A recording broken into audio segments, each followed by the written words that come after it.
Peter and May had been married for many years, but their home was not filled with the laughter of children. Though they had love at the beginning, things changed as time passed. Peter became bitter and angry, blaming May for their childlessness. Every day, he found new ways to hurt her with his words. "You are a disgrace. A man in a woman's body. I should have never married you," he would shout. His words cut deeper than a knife, but he didn't care. May would sit in a corner, her eyes filled with tears. She had tried everything, prayers, treatments, and even herbal remedies, but nothing worked. Still, she never spoke back. She endured it all in silence. "You disgust me," Peter spat one evening. "If this were the olden days when people were sold, I would have sold you and made good money. A barren woman like you is useless." May clutched her chest, feeling like her heart would shatter into pieces. She wondered what she had done to deserve such cruelty. Was it her fault that she couldn't have children?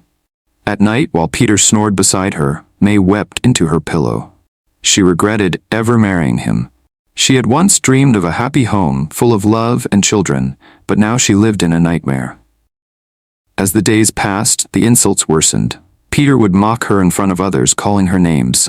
"You must have eaten your own womb. That's why you can't give me a child," he sneered. May's spirit was breaking. She wished for an escape, but where would she go? Who would believe her? Little did she know that fate had something unexpected in store for her. Every night, May sat alone in the dark, her heart heavy with sorrow. Tears streamed down her face as she whispered prayers to God. "O Lord, please bless me with a child. Let my husband see me as his wife again. Let him love me, respect me, and treat me like a human being." She cried until her body felt weak, her voice fading into the silence of the night. When exhaustion took over, she would finally fall asleep, her pillow soaked with tears. Days turned into weeks, and Peter's words only grew harsher. The house that was once filled with love had now become a place of pain and regret. One morning, after another sleepless night, May decided she couldn't take it anymore. She needed help. She needed someone to talk to. So she went to see her pastor. As soon as she entered his office, she fell to her knees and wept. The kind old man watched her with concern, waiting patiently for her to speak. "Pastor, I am tired," she sobbed. "My husband no longer sees me as his wife. He insults me every day. He calls me names that cut deep into my soul. He treats me like I am worthless because I have no child. Pastor, I can't bear this pain anymore." She wiped her tears and continued. "Every single day, he sings the same horrible music into my ears. Barren woman, useless wife, a disgrace. Pastor, I don't know how much longer I can take this. I am tired of my marriage." The pastor sighed and nodded slowly.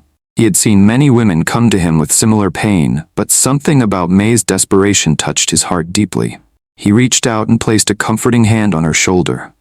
"My daughter, do not lose hope. God is faithful," he said gently. "We will begin 3 days of fasting and prayers. At the end of these prayers, you will conceive a child." May gasped, her eyes widening with hope. "Pastor, are you sure?" she asked, barely believing what she had just heard. The pastor gave her a reassuring smile.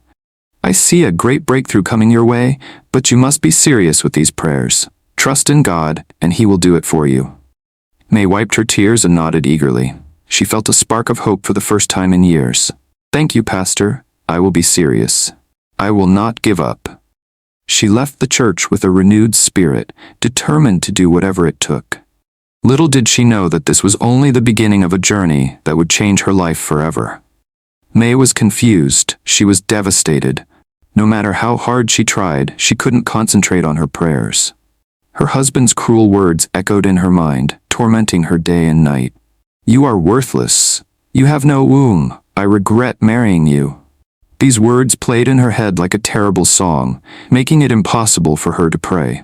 Each time she knelt to ask God for a child, her mind wandered back to the pain Peter had caused her. She felt broken, hopeless, and unworthy. On the third day of the prayers, the pastor called her. "My daughter, today is the final day of our fasting and prayers. You need to come to the church for the closing prayers." May hesitated. "Pastor, I can't come," she said in a weak voice. "I did not participate well in the prayers. My heart was too heavy. My mind was not focused. I feel like I have failed." The pastor sighed. He could hear the pain in her voice. Listen to me, May. Even when we are weak, God is strong. Just come. Do not let the devil steal your blessing. After much persuasion, May finally agreed. She dragged herself to the church, her heart still heavy. When she arrived, the pastor and the prayer team prayed over her for hours. Go home, the pastor finally said with confidence. It is settled. May felt a little lighter as she walked home, but as soon as she stepped inside, Peter was waiting for her, his face twisted with anger. Where are you coming from? He barked. I went to church, she answered, her voice trembling. Before she could say another word, Peter pounced on her like a wild animal. He grabbed her and pushed her with all his strength. May lost her balance, hit her head hard on the floor, and everything went dark. She was gone. For a moment, Peter stood still, breathing heavily, staring at his wife's lifeless body. Panic filled his heart. What have I done? Fear took over him.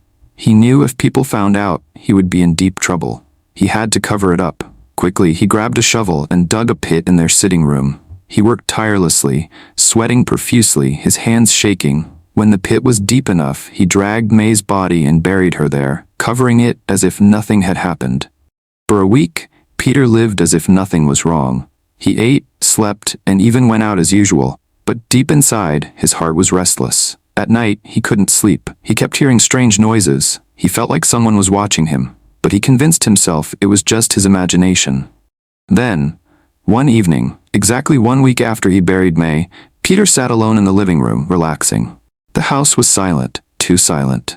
Suddenly, a cold wind blew through the room, making him shiver. The lights flickered. The air became heavy. Then he saw her, May. She stood before him, her eyes filled with pain and anger. Her white dress was stained with the dirt he had covered her with. Her voice echoed through the house, shaking the walls. Peter, you killed me in cold blood. You buried me like I was nothing. But you thought I would stay silent? Peter's heart pounded. He tried to move, but his body refused to obey him. His mouth opened, but no words came out. May took a step closer. For years, I endured your insults. I cried every night, hoping you would change. I prayed for our marriage, but all you did was hurt me. You took my life, Peter, and now I have come for yours. She stretched out her hand, and instantly Peter felt a force grip his chest. His breath became short. He gasped for air, clutching his throat. His eyes widened in horror. Then, with a loud scream, he fell to the ground, lifeless. The house went silent again.